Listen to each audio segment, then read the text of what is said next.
Você sabia que a poesia pode contribuir com a prosa? O texto poético pode te ajudar a escrever uma ficção melhor e mais bela.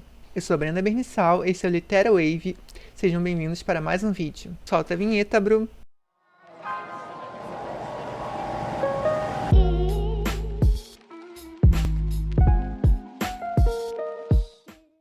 O nível de poeticidade, de lirismo do seu texto, ele, claro, vai ser dependente daquilo que você quer para o seu estilo. Há escritores como Mia Couto, por exemplo, que usam esse recurso com muita frequência ao longo do seu texto. Você não precisa fazer isso se você não quiser, mas é claro que trazer lirismo para o seu texto pode enriquecê-lo, deixá-lo mais bonito, criar imagens mais vivas para o seu leitor. Então a gente vai falar aqui de algumas técnicas, de alguns recursos típicos da poesia, ou que aparecem na poesia de modo mais frequente, de modo mais rico. O primeiro recurso da poesia que pode ajudar com a sua prosa é a figura de linguagem. Existem várias figuras de linguagem, como comparação, metáfora, personificação. A gente vai trazer alguns exemplos sobre eles, mas qual a importância da gente estudar figuras de linguagem, principalmente dentro da linguagem da poesia? A linguagem da poesia usa esse recurso com muita frequência, porque a figura de linguagem ajuda a criar imagens mais vivas, mais belas na imaginação do seu leitor. Aquele elemento que seria corriqueiro pode ganhar uma expressividade muito grande dentro do imaginário do seu leitor se você souber atribuir a ele uma comparação que dê esse ânimo para ele. Vamos a alguns exemplos agora. O desespero como cristal frio. Isso é do texto do Drummond e vocês percebem como a ideia do desespero ganha um outro apelo para sua imaginação quando você compara ele com o cristal frio. É importante notar que a metáfora ela traz sempre uma comparação implícita, ou seja, a metáfora ela não diz como, ela não diz feito, ela não diz que nem tal coisa.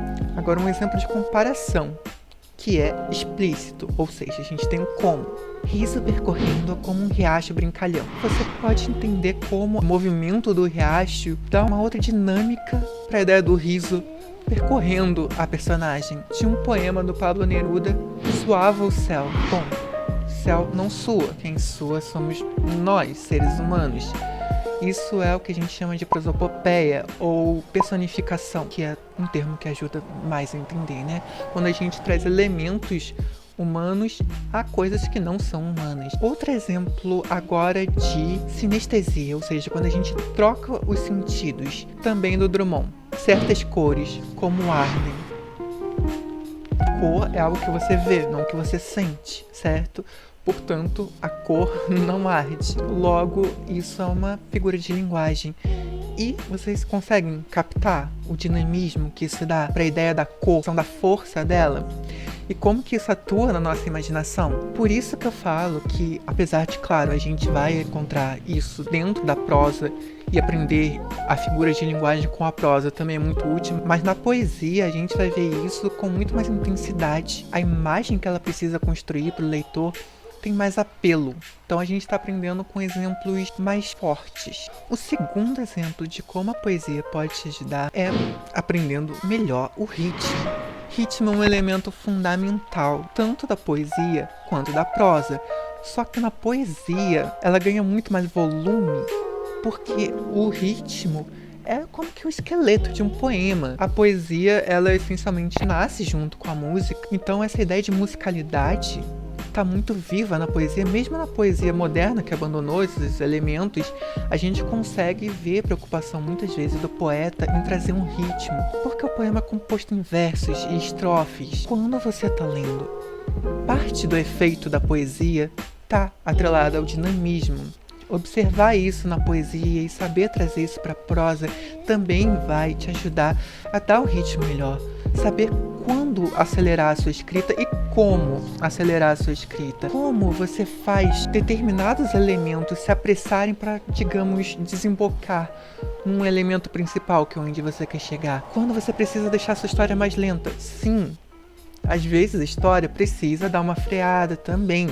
Não é só dar uma acelerada. A poesia, ela pode te dar uma noção melhor de como criar imagens, deixar palavras mais fortes, mais atuantes para o seu leitor através do ritmo. Gente, se vocês estão curtindo esse vídeo, por favor, deixem o seu joinha aí embaixo, porque isso vai ajudar a gente demais. A gente tá começando. Então compartilhe esse vídeo com aquele seu amigo escritor que pode se beneficiar desse conhecimento. Toca o sininho para receber notificação toda vez que soltarmos um vídeo novo. E se inscrevam no canal. A terceira dica é algo que eu já tinha falado aqui, que é criar imagens mais fortes. O que acontece? A poesia, ao contrário da prosa, ela não tem começo, meio e fim. Ela não precisa se comprometer com uma estrutura. Ela não está ali narrando uma história. Para transmitir a emoção que ela se propõe a transmitir, ela precisa criar imagens que sejam fortes. Ela precisa pegar a imaginação do leitor e, digamos, brincar com essa imaginação. Trazer elementos, sabe? Fazer a coisa fluir dentro da cabeça do seu leitor.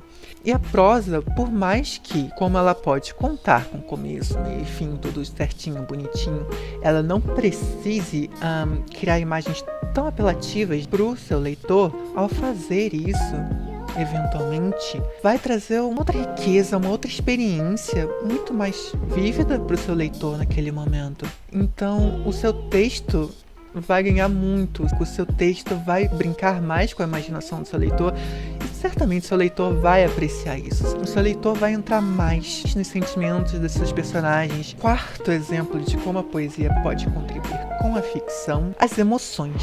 Porque, como eu tinha falado, poesia não tem essa pretensão de estar contando uma historinha com começo, meio e fim. Ela tem um compromisso muito mais forte com causar impacto, com causar sensação, com causar emoção, com pegar esses sentimentos e trazer eles pra vida, trazer eles pro mundo, mexer com você. Pegar você e dar um socão na sua cara. Na cara dessas emoções.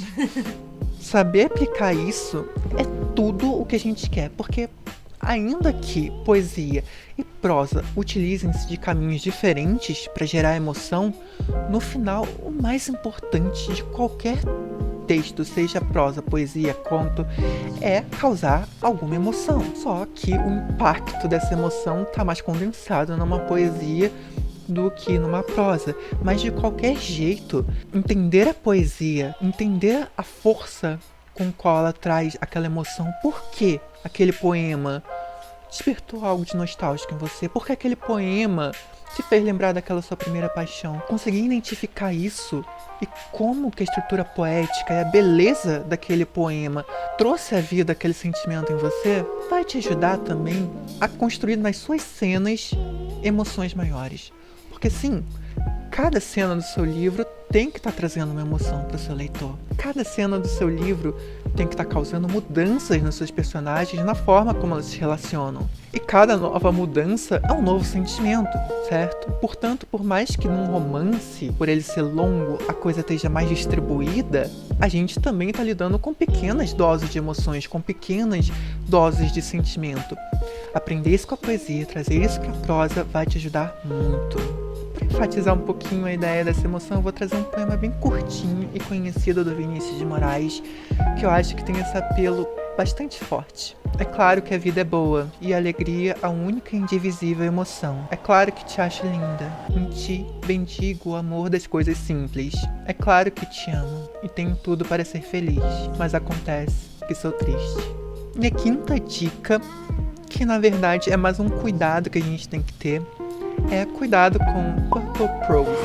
Ok, eu não gosto muito de usar termos em inglês sem traduzir, mas a verdade é que eu só ouvi isso em inglês e eu não sei exatamente se existe um termo em português, mas a gente pode resumir com: não faz firula demais. Como eu disse aqui, todos esses recursos que a gente aprende com a poesia, a gente aprende com a poesia e depois aplica de forma dosada na nossa prosa, sabendo como uma prosa tem que ser construída, e uma prosa não tem que ser construída como uma poesia. São duas linguagens diferentes e é bom que a gente mantenha isso em mente. Purple prose é exatamente esse termo em inglês que fala de uma escrita que é muito enfeitada, muito cheia de firula, muito cheia de graça. A gente tem que tomar cuidado para que a gente acabe não usando esses recursos que deixam o texto muito enfeitadinho, bonitinho, para esconder uma certa falta de conteúdo. E também, o que pode ser muito prejudicial para o seu texto é você começar a usar esses recursos para enrolar. Em vez de você estar contando a narrativa que você se propôs a contar, você está enfeitando, e se você fizer isso, você vai perder o seu leitor. Saiba dosar esses elementos da poesia na sua prosa quando você for escrever. Mas leia poesia. Eu acho que esse é o resumo desse vídeo. Aqui foram só algumas dicas, por assim dizer, para quando você for ler poesia, você poder ler mais atento. Ler como um escritor, ler como alguém que está querendo enriquecer a sua prosa. Muito bem, recapitulando, primeiro recurso da poesia que pode ajudar com a sua prosa, o uso de figuras de linguagem. Segundo recurso, dominar o ritmo. Terceiro recurso, o apelo imagético. Quarto recurso, aprender a expressar melhor as emoções. E por último, nossa dica, cuidado com a firula. Bom, é isso que eu tinha para trazer no vídeo de hoje para vocês, gente. Espero que vocês tenham gostado.